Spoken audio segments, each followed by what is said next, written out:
పేదవాడి పక్షాన నిలబడతాం, ప్రజా గొంతుకై నినదిస్తాం. వాయిస్ ఆఫ్ వాయిస్లెస్, తెలుగువారి మనస్సాక్షి సాక్షి టీవీ. సాక్షి టీవీ ప్రసారాల కోసం మీ స్థానిక కేబుల్ ఆపరేటర్ను వెంటనే సంప్రదించండి. బంగాళాఖాతంలో వాయుగుండం తీరం దాటింది. ఒడిశాలోని గోపాల్పూర్ వద్ద వాయుగుండం తీరం దాటింది. కొద్ది గంటల్లో ఇది తీవ్ర అల్పపీడనంగా బలహీనపడనుంది. దీని ప్రభావంతో ఇప్పటికే ఏపీలో వర్షాలు కురుస్తున్నాయి. కోస్తా జిల్లాలో అక్కడక్కడ భారీ వర్షాలు పడతాయని కూడా తెలిపారు. తీరం వెంబడి ఈదురుగాలులు కొనసాగుతూ ఉన్నాయి.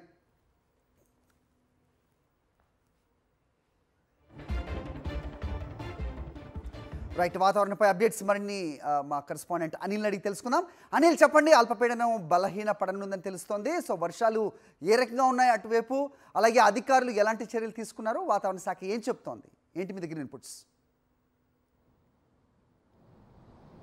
హరి, నిన్న అల్పపీడనంగా కొనసాగి నిన్న రాత్రి వాయుగుండంగా బలపడిన తర్వాత ఈరోజు తెల్లవారుజామునే ఒడిశాలోని గోపాల్పూర్ సమీపంలో వాయుగుండం తీరం దాటినట్టుగా వాతావరణ శాఖ కొద్దిసేపటి క్రితమే వెల్లడించింది. క్రమంగా అల్పపీడనంగా బలహీనపడేటువంటి అవకాశం కూడా ఉందని స్పష్టం చేసింది. రానున్నటువంటి 7 గంటల్లో తీవ్ర అల్పపీడనంగా బలపడి ఆ తర్వాత క్రమంగా ప్రభావం తగ్గేటువంటి అవకాశం అయితే స్పష్టంగా కనిపిస్తోంది. ఇప్పటికే తీవ్ర అల్పపీడనం వాయుగుండం ప్రభావంతో గడిచిన 2-3 రోజులుగా ఉత్తర కోస్తాలో భారీ నుంచి అతి భారీ వర్షాలు, 1-2 ప్రాంతాల్లో అత్యంత భారీ వర్షపాతం నమోదైంది. నిన్న పాడేరులో 16 సెంటీమీటర్లకు పైగా వర్షపాతం నమోదైంది. మనం విజువల్స్లో చూడొచ్చు. సముద్ర వాతావరణం ఇంకా అలజడిగానే ఉంది కనుక మత్స్యకారుల హెచ్చరికలు కూడా కొనసాగుతున్నాయి. తీరం వెంబడి ఈదురుగాలుల ప్రభావం కూడా కనిపిస్తోంది. ముఖ్యంగా దక్షిణ కోస్తాతో పాటు ఉత్తర కోస్తాలో పెద్ద ఎత్తున వర్షపాతం నమోదైంది.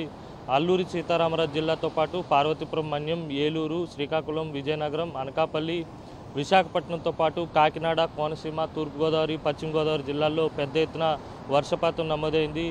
వాగులు వంకలు పొంగి పొర్లుతున్నాయి. ఏజెన్సీ గ్రామాల్లో ఇప్పటికీ కూడా చాలా గ్రామాలకు రాకపోకలు నిలిచిపోయినటువంటి పరిస్థితి. ఎందుకంటే దాదాపుగా పెద్ద ఎత్తున కురిసినటువంటి వర్షాలకు పూర్తిగా రహదారులన్నీ జలమయమయ్యాయి. రోడ్ల పైనుంచి నీరు ప్రవహిస్తున్నటువంటి పరిస్థితి ఇంకా ఉంది. అయితే వాయుగుండం తీరం దాటినప్పటికీ కూడా ఈరోజు దాని ప్రభావం ఉండేటువంటి అవకాశం ఉంటుంది. ఆ తర్వాత క్రమంగా తగ్గుముఖం పట్టేటువంటి సూచనలు కూడా కనిపిస్తున్నాయి. నిన్న రాత్రి నుంచి కూడా ఉత్తర కోస్తాలో కాస్త వర్షాలు తగ్గుముఖం పట్టినప్పటికీ ఆకాశం అంతా మేఘావృతమై ఉంది.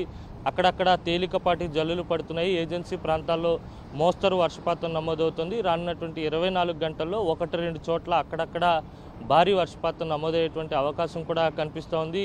ఇంకా ప్రజలు అప్రమత్తంగా ఉండాలి, మత్స్యకారులు కూడా అప్రమత్తంగా ఉండాలని వాతావరణ శాఖ సూచిస్తోంది. అయితే బంగాళాఖాతంలో ఏర్పడినటువంటి అల్పపీడన ప్రభావంతో పూర్తిగా రాష్ట్ర వ్యాప్తంగా ఉన్నటువంటి ఇటు రాయలసీమ, దక్షిణ కోస్తా, ఉత్తర కోస్తాలో ఉన్నటువంటి అన్ని ప్రాంతాల్లో కూడా పెద్ద ఎత్తున వర్షపాతం నమోదు కావడంతో నదులన్నీ కూడా పొంగి పొర్లుతున్నటువంటి పరిస్థితి. పెద్ద ఎత్తున వరదలు సంభవించేటువంటి హెచ్చరికలు కూడా ఇప్పటికీ కూడా ఇటు కృష్ణా, గోదావరి నదులకు వరద ప్రవాహం కొనసాగుతుంది. మరోవైపు ఎగువన కురిసినటువంటి వర్షాలు కూడా పెద్ద ఎత్తున జలాశయాలకు వరద వచ్చినటువంటి పరిస్థితి. ముఖ్యంగా చూస్తే కనుక నదీ పరివాహక ప్రాంతాల ప్రజలు అప్రమత్తంగా ఉండాలని వాతావరణ శాఖ సూచిస్తోంది.